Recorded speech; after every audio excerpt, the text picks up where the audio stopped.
He's the best-selling author of the book Playmakers. You can still pick that up, and I think Mike is going to be on the road, maybe signing books, Columbus or Pittsburgh or West Virginia.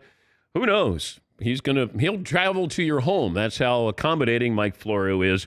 Pro Football Talk Live co-host. Mike, let me start with the Tom Brady news. If you would have said Tom was going to be the lead guy for Fox as their football analyst, no matter when it is, I would have said no way. What was your reaction? Yeah, I was stunned, Dan. And first of all, I hope you're feeling well, and I admire the fact that you're powering through it. That's great to see. But again, get well soon, and good to talk to you as always. I was stunned because it didn't seem like the kind of thing Tom Brady was ever going to do. But maybe he realized, number one, the money is really, really, really good. You can still do a lot of other things with your life when you are calling games as opposed to preparing to play in games 18 weeks of the regular season and then beyond. And I'd love to know what kind of an offer they made. I assume they made him an offer he can't refuse, and we haven't seen the number yet. The over-under for me is $29.5 million, and I won't be surprised if it's over. Really?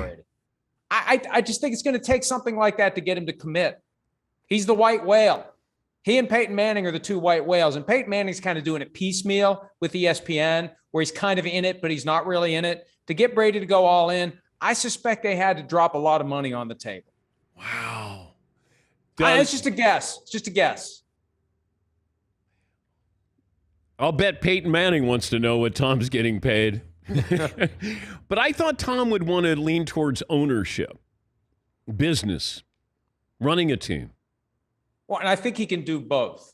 I think that he will continue to amass his fortune, and this is a great platform for him to do it. I remember at one point Steve Young was the subject of a profile in a magazine, the name of which I can't remember, but Steve Young said that he was in a hedge fund and still is, I believe, out in California, and his partners wanted him to be involved with ESPN and the NFL because it made his other interests more marketable. It gave him something to talk about. They wanted that. And I think that Brady can leverage the platform, the visibility into these various other business pursuits that he has. So he's still part of the game, even if he's not playing. And when you look at the total time commitment and what you're going to make doing it and how it can help these other things you're trying to do as he works toward having enough money to become an owner, it won't surprise me. And I don't think it takes off the table the possibility of becoming a minority owner of the Miami Dolphins. What is Fox going to say no? They're not saying no to him continuing with the Buccaneers while he's technically employed by Fox moving forward. So I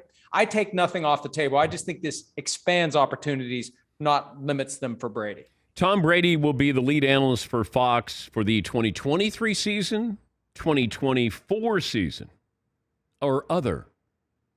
I'll say 24.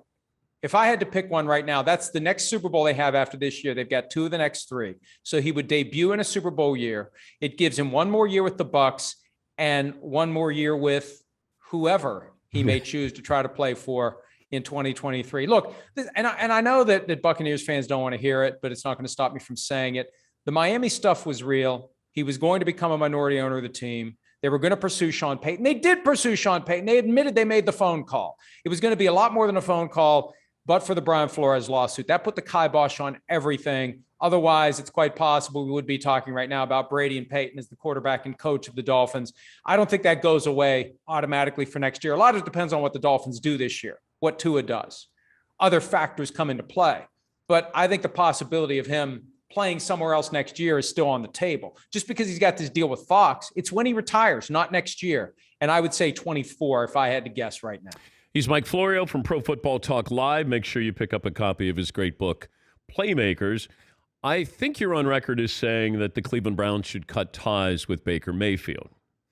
Let me give you my thought on that, and then you can give me your side of this. Because if I'm looking at this, if I'm the Cleveland Browns, I have to look at the season coming up and say, all right, we got Deshaun Watson. We don't know when we have him.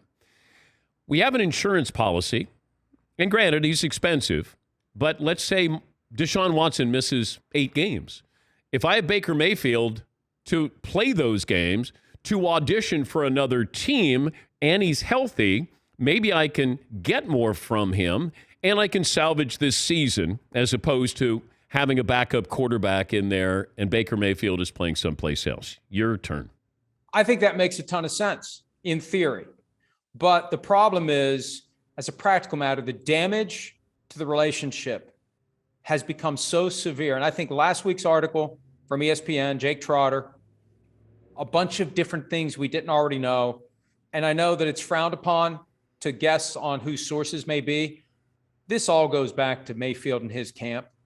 I think this is his way of rattling the cage to get out of Cleveland. And the one thing to me that I think is unmendable, if Mayfield and or people close to him believe that they specifically set him up to fail week 17 at Pittsburgh, Monday Night Football, prime time, to make it easier to move on from him to Deshaun Watson, that is something there's no coming back from. So, Dan, your strategy, I like that a lot more than we're just going to squat on this guy's contract until a trade opportunity falls out of the sky. At least there is some short-term beneficial goal. We may need him maybe for the whole season. Yeah. I don't know. We don't know what the league's going to do.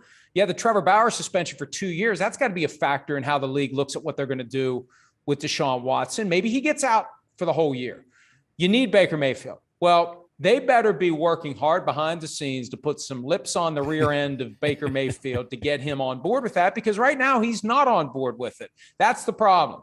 And once you make the move for Deshaun Watson, your relationship with Baker Mayfield ends. If you prolong it, you're only creating another distraction for a team that doesn't need it. Got 22 distractions with Deshaun Watson. You don't need a 23rd with Baker Mayfield. Explain to me how this topic came up of maybe another NFL team in the Dallas area. The mayor of Dallas started tweeting about it. Now, the mayor of Dallas wants a separate stadium in South Dallas where an AFC team would be located. Well, that's just stupid. The idea of trying to build another stadium when you already have one. And that's how you get Jerry Jones on board. After I let it marinate for a little bit yesterday, I thought, yeah, Jerry Jones doesn't want another team in his market, but he probably wouldn't mind another team in his stadium. That's 20 NFL games per year, and you're the landlord. You're Stan Kroenke. You got all your own team's games plus all the games of the B team. And if Jerry Jones is worried about some other team in Dallas, come on, he can make a ton of money off of this. And I think it makes sense, Dan, as the NFL tries to increase inventory.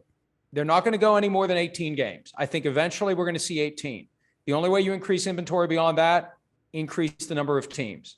And the easiest places to put expansion teams are in the markets that are big enough for two teams and that already have a stadium. Dallas, Chicago are the two that I would watch. And whether Jerry Jones likes it or not, I mean, think of the money he could make from having that second team. And I think that goes a long way toward getting him to agree to it at the appropriate time if we ever get there. Yeah, I understand the logic to that, and I agree. If I'm Jerry Jones, I just do what Stan Kroenke did in Los Angeles and say, I'm going to build this masterpiece, and you come in here and you help pay for this masterpiece.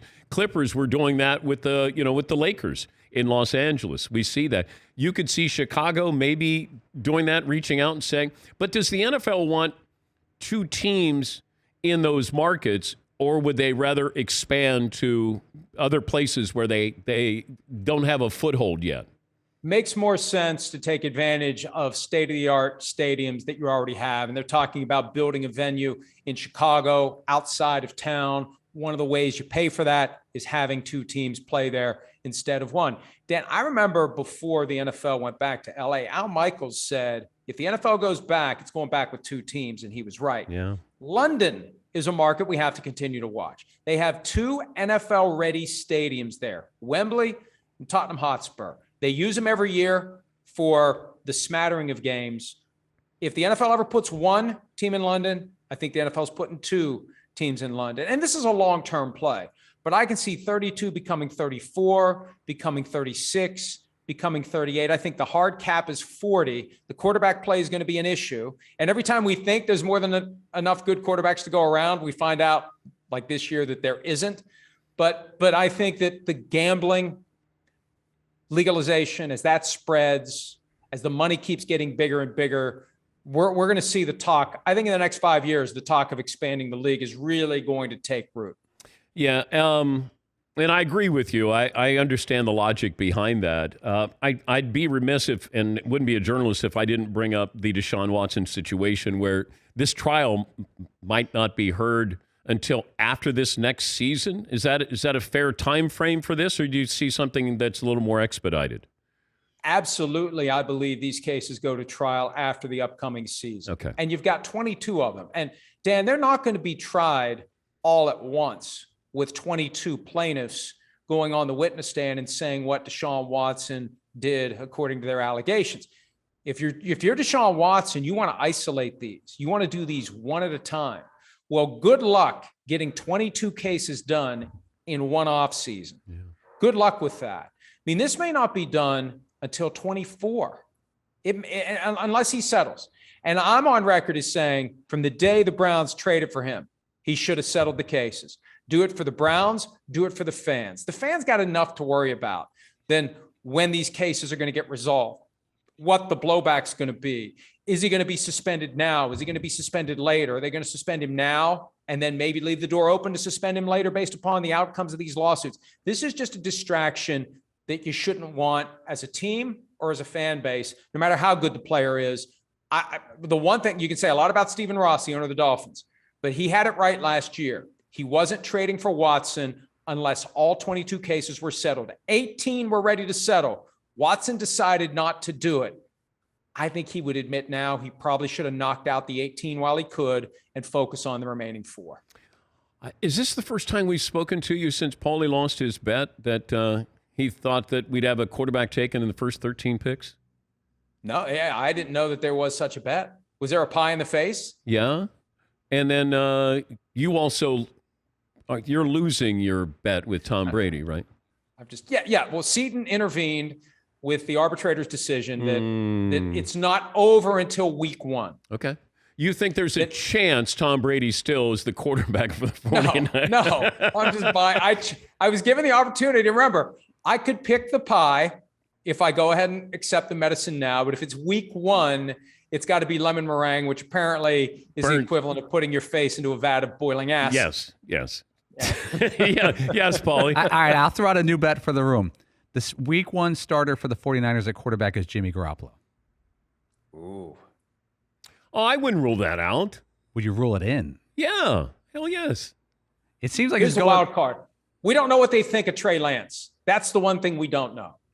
And that's why I think there's a chance it will be Garoppolo. Oh, yeah. I wouldn't be surprised if he's the starter. All right. They just want, there's no market for Garoppolo. I think they overplayed their hand. I think they were they were asking for 2 second-round picks instead of just saying, see ya, Jimmy. Well, he went and got shoulder surgery without telling him. John Lynch recently said that pulled the plug abruptly on any trade talks when Garoppolo goes off campus to get shoulder surgery. Look, Garoppolo in his own way is making it known he doesn't want to be there. And the worst case scenario for him is to get to a week before the start of the season and they say, you're going to make $25 million this year. It becomes fully guaranteed as of week 1.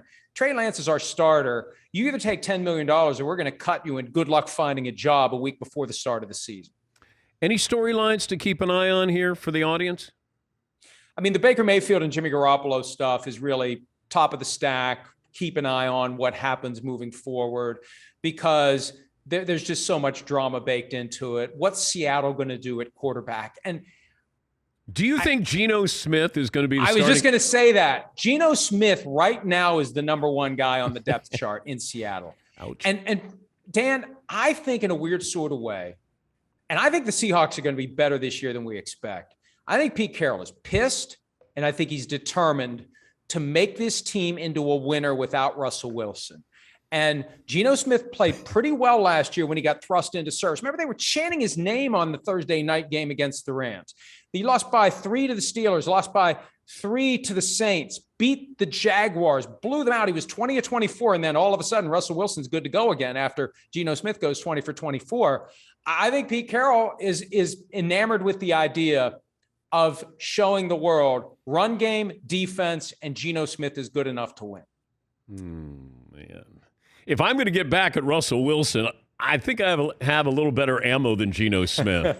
Just saying. So welcome him back to team. It's one. Hey, Thursday night, the schedule comes out. One of those games is Denver at Seattle. Yeah. That is going to be a hell of a night when that happens. I'm predicting week 4, maybe Sunday Night Football. We see Denver at Seattle, just like Tommy going back to New England last year. That will be a hell of a night. And our Christmas lineup, is that already set, the game? Or wasn't that leaked? Well, it wasn't leaked. What they're doing is they're announcing every day. One of the networks is announcing one of their games. Today, CBS announced that they've got Broncos Rams in that 4:30 p.m. Eastern slot on Christmas. There's going to be 3 games on Christmas Day.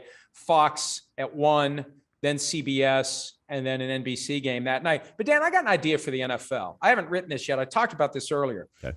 Instead of dropping all 18 weeks on Thursday night, and with these little piecemeal, here's a game here, here's a game there, why not take over the whole week and do the first 4 weeks of the season Monday, the next 4 weeks Tuesday, the next 4 weeks Wednesday, and then the final 6 weeks Thursday, instead of dropping it all at once, really piss off baseball, basketball, and hockey and commandeer the whole week.